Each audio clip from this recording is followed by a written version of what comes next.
Hi, everybody. I'm Donna Terrell, and welcome to Terrell Talk. October is Breast Cancer Awareness Month, and of course, being that we do focus on all different types of cancers, we don't want October to go by without talking about breast cancer and things that you should look for and all of that stuff. Here with me is a really good friend of mine, Stephanie Jackson, who wears so many hats, but one is breast cancer survivor. That's right. I'm proud of that. Thank you for being here. Well, thank you. So we're going to talk about breast cancer and what you went through when you were diagnosed, but we're going to talk about a bunch of stuff because we have a lot to talk about. It sounds good to me. So we have half hour. We've got 30 minutes, we right? Have 30 minutes, no commercials. This is my podcast, Terrell Talk. So that means we pretty much talk about whatever I want to talk about. But I do want to start with breast cancer. You are a survivor. Yeah. Tell us what happened. I think we have a picture of you when you were going through your journey right before your surgery. Mm-hmm. But tell us about it. First off, I just want to say thank you for this opportunity to talk about this. I was having a conversation with my daughter just a couple of weeks ago when I said to her, I said, Nia, you know what? I really don't like talking about breast cancer. I don't like to talk about the fact that I had breast cancer or was diagnosed with breast cancer. But I've come to the realization that if I don't talk about it, my experience, my story, my testimony, it's helpful to others. So if I don't talk about it, who's that woman out there who's not going to be touched or impacted? That needs to hear it. That's right. It's so important to get your mammograms. So ladies, get your mammogram. That's the full stop. And do yourself breast checks. And too. do yourself breast checks. But yeah. yours was discovered through a mammogram. It was discovered through a mammogram. It was my first mammogram. Oh. So I turned 40. The summer of 2019, and I said, okay, at the top of the year 2020, I'm gonna go and have my first mammogram. Well, something called the pandemic happened near the top of 2020, so I put it off for a year. I said, okay, at some point I'll go to the doctor, I'll get this done. No one in my family has ever been diagnosed with breast cancer. I don't have any extended family members that had breast cancer. So there was it wasn't no a big reason deal for you to think that, That's right. my goodness, I might have breast cancer. That's right. You were just doing what you've been told to do. Exactly. Medically. Yeah. I was going to do it because I needed to do it to ensure that nothing was there. So I was talking to one of my good friends, Teresa, and she said, okay, so here's what's going to happen. You're going to go in for your mammogram, and sometimes they ask women to come back for a second one because it's your first. They don't have anything to compare it to. So don't panic. Don't worry about that if they call you back for a second mammogram. Right. Cool. Okay. So I go in for my first mammogram. And then you get called back. And then they call me back for a second mammogram. And I thought, Teresa told me don't worry about this. It's no big deal. Well, and then they call me again and they say, you know what? We want to do a biopsy on one of your breasts. And I'm going, well, why are you doing that? Teresa didn't tell me about that part. Yeah, right. Why are you doing the biopsy? Well, we've got something that we see, and we just want to take a closer look at it, find out is it cancer. So we did the needle biopsy, and the doctor called me about a week later or so. I was actually at work. I was in the middle of prepping for a very big event, and he called me, and I told him, well, I'm around all of these people. Let me step away. I'm thinking he's calling to say, everything's good. You're good. We just want you to know. I mean, he did call me in the middle of work day. I'm thinking, well, surely they don't tell people, oh, you've got cancer in the middle of the day while you're just, you could be doing anything. Well, I mean, the thing is, you've never been told you have cancer, so you don't know when they call That's or true. what time they're supposed to call or any of these things. And that's very true, Donna. I had no experience with this. And so so I step away and he says, well, we found something. And then he starts rattling off what it is and all of these other things about it. And I was going, okay, this man just told me I have cancer. We wrap up our call, and I've got to go back in here to all of these people and try to put on a straight face. And pretend like everything's okay. everything's okay. So that didn't go that didn't go well. That did not happen. Right. I called my husband Meyer and I told him what the doctor told me, and he said, "Okay, I'm coming to pick you up." Because I was at this point, I'm a strong person, but it was just so jarring to hear that after having no other family member be diagnosed with this. Yeah. I was just dumbfounded. And I mean, it's one thing to go in because you did a self breast check and you felt something. Right. And you're thinking, you know what, I might have cancer. But you just made the decision, hey, I'm 40, I should do this. They tell me that I'm supposed to do this, so Yeah. I'm just being an advocate for my own health and following through on what I'm supposed to do. That's exactly right. And before I got the mammogram, my gynecologist, she, we talked about this at my annual exam that January, and she said, "Have you gotten your mammogram yet?" I said, "I'm going to be doing it. I didn't do it last year." She says, "I know, it's the pandemic, a lot of things going on." And she said, and she handed me a pamphlet. She said, "Here is the number. Call them today." Oh, good for her. I called them. Good for her. Good for her. And Dr. good- Kimberly Reynolds. Thank you, Dr. Reynolds. Just so everyone knows. But good for you for Right. following through. Because, So I followed through. Yeah.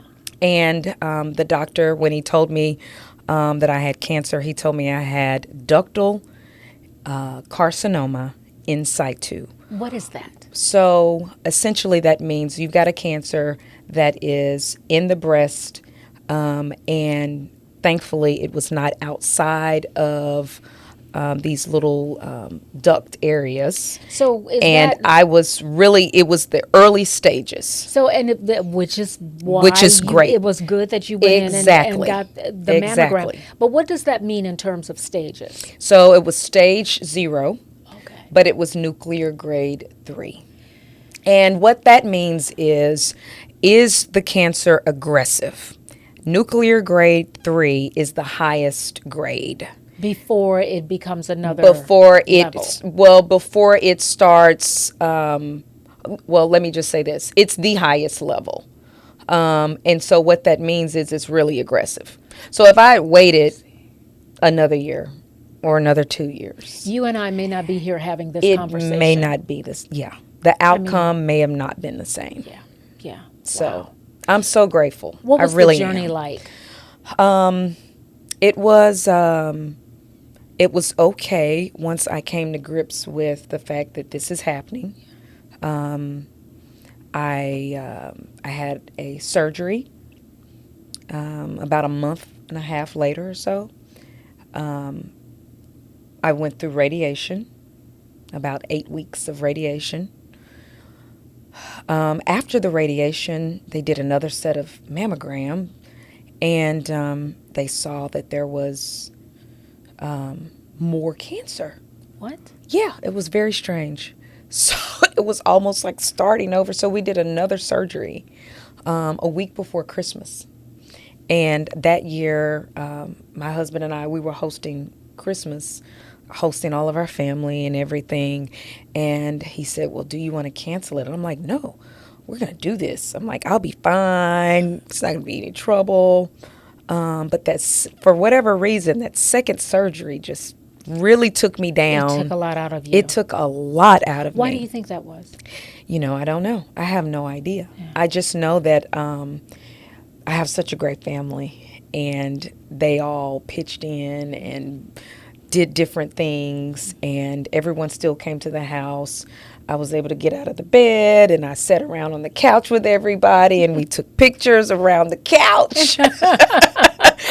So it was a different Christmas, but I was so grateful for the experience to still be there and have all of these people there with me during that time. And you probably needed that support at the time. I want to show we have a couple of photos with you and your husband, Myron. And so obviously he's a strong supporter of Stephanie. You guys are like thick as thieves when I see the two We do of everything you. together. I mean, we work together. we publish a magazine together, which, Well, I'll get we'll into talk that. to that about that in a minute. But yeah, we do everything together. We work out together. Well, you know what? And you mentioned that. I'm just going to throw this out there. Years ago, I was going to Orange Theory.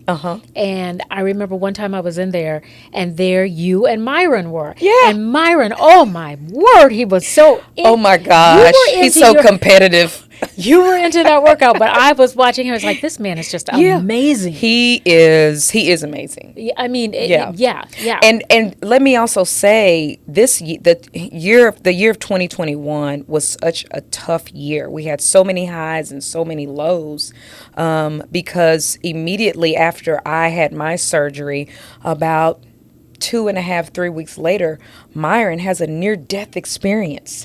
He has an aortic aneurysm. So I'm not fully recovered from the breast cancer surgery.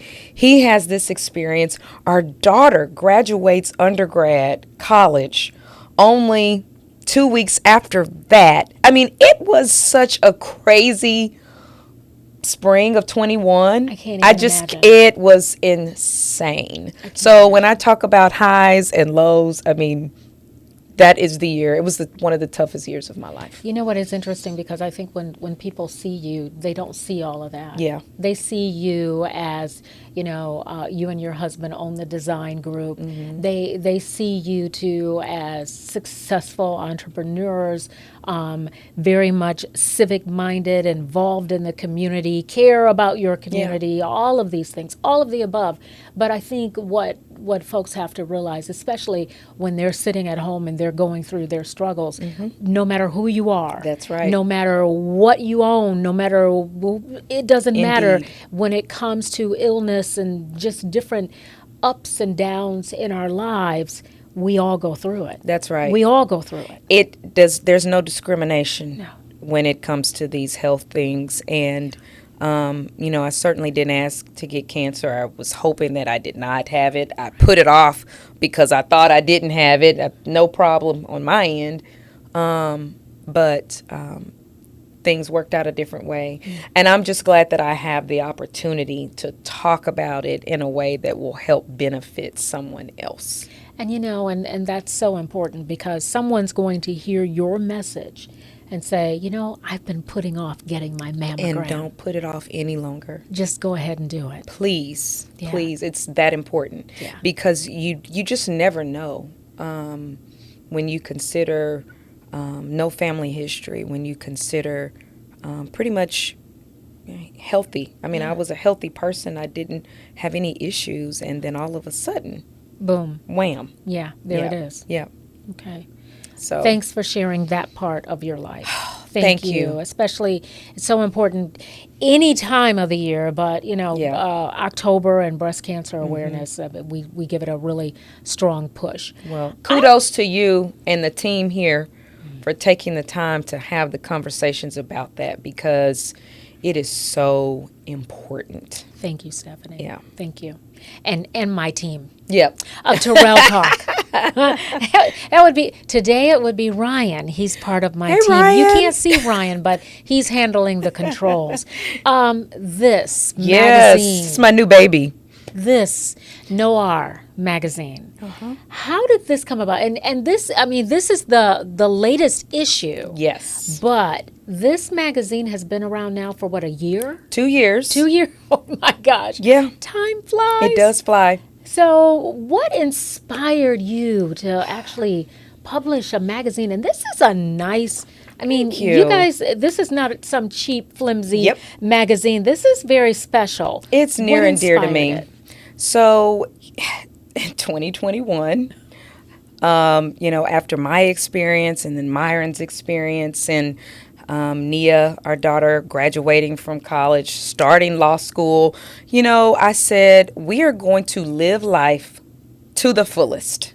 We are not going to not do the things that we've always talked about and go to the places that we've always wanted to go. So 2021 became our year of, yep, we're getting it done. We're going to start it. Yep, we've been talking about it. Gonna do it We're now. going to do it now. So I'm just started checking off, and I said, okay, you know what? I've talked about this magazine for about 10 years. Oh, my goodness. Yeah, it was something that both of us had a desire to do. And so I said, you know what? If I've learned anything, that life is short, and we're going to just dive on in and do it. And of course, I had no idea how to start a magazine and what to do. Well, apparently So, you yeah. figured it out. Well, we had some great people that helped us. Okay. Our executive editor, Ceresia Nelson, Yes. is an amazing She has editor. experience Yes, with editing. yes, I mean, she's exactly. a very good writer. She is. My journalistic background, I know how to find a story. I know how to talk to people about telling their stories. But then also a dear friend of mine, Angela, who moved to Atlanta. She had been in magazine publishing here in Little Rock. And I said, Angela, we're doing this. I need you to spend some time with me so that we can figure out what we need to do to get this done. So she helped us create our mission, our vision for this publication. All of those things really helped us to ground ourselves in what we wanted to do, and that is to tell stories about Arkansans who happen to be African American and showcase the beauty and the depth and the richness of our stories in this state. Well, you've done a good job with that. How Thank do you. people get this magazine? I So, get it in the mail. Yep, and that is one of the primary ways that we distribute. People can sign up on our website to receive this in the mail. The address is noirarkansas.com, and that's the way people can sign up to receive it. It's also at several restaurants and other retail outlets in Little Rock and Pine Bluff, also in Fayetteville and Bentonville, so in the Okay. northwest part of our state as well. Oh my goodness, that's Yeah, awesome. yeah. And it's a free publication. It's totally free. It is a labor of love right now. If you catch my drift. I know exactly what that means. That's right. Labor It of is love. a labor There of is love. no money coming in. Bingo. That's There is no money speak coming plainly in. about it. And whatever money is coming in is It's going toward to pay the the project. bills. That's Yes, right. yes, But I I know. do this, and Myron, we do this because we understand the importance of sharing our stories. Yeah. There's so many stories that are just waiting to be told. Yeah, and the one here, I must admit, this young lady on the cover. Paris Wilbur. Paris, yeah, and she's involved in rodeo. We actually, Whitney Thomas, one of our reporters Right. at Fox 16, did a story on her. Yeah. And it was because we actually saw her in this magazine. So, impressive young lady. Paris is amazing. She's a barrel racer. And I know people may not know what that is, but that's a type of race. They're on the horse and they're racing around I these know, barrels, yeah. weaving in and out. So to see her in action is just so inspiring. Yeah. She's only 16. Her and her family live in Cabot, Arkansas. Her mother, Zanetta, had an idea that I want to learn how to ride horses. This is a long-standing dream that she had. So she decides as an adult, I'm going to start doing this. She brings her whole family along, including Paris, 3 younger sisters, a brother, her husband. They're all, it's a family business for them, and they are so awesome. These How did people you live find right here them? in our community. How did you find them? So I sing in a choir, St. Mark Baptist Church, our choir. There is a woman in our choir, Edna Dawson, and she decided to stand up at choir rehearsal one night, and she talked about needing prayers for her granddaughter Zanetta, whose family is getting ready to go do this big race. We want Paris to win, and da-da-da-da.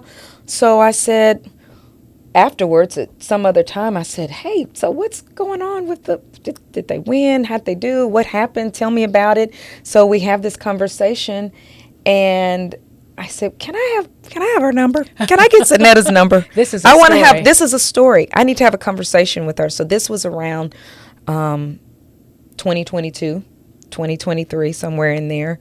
And so, yeah, it made sense for this issue to finally do this story and showcase Paris on the cover. And we just could not be more thrilled that they talked to us. I bet you're getting a really good response. Plus, I mean, I don't Yeah. know who your photographer is, but this is The very wonderful nice. Sarah Oden was the Sarah photographer for our cover shoot, and she's Arkansas based. And that's the great thing about Noir is that the stories are about people from Arkansas, but we're also using Arkansas artists. So our photographers, our writers, the people that we shape our social media content with, these are all people that are here. You don't have to go outside of the state to get the talent. The talent's here. Right here in our state. That's right. We featured in our first issue King Honey. Daz is her name. She was in a duo, Daz and Bree. She's a solo artist right now, and she has submitted her song "Rarest Form" for a Grammy Award season. Oh, wow! So she's Arkansas-based artist, amazing talent. We featured her in our first issue. These people are here, and their stories are just waiting to be told. Exactly, and you're telling them. So Yep. thank you for that. Your daughter, I want to show a picture of her. Okay. I mean, when you sent pictures over, I mean, there were quite a few of her. There were. And I'm so proud of her. Your heart and soul, right there.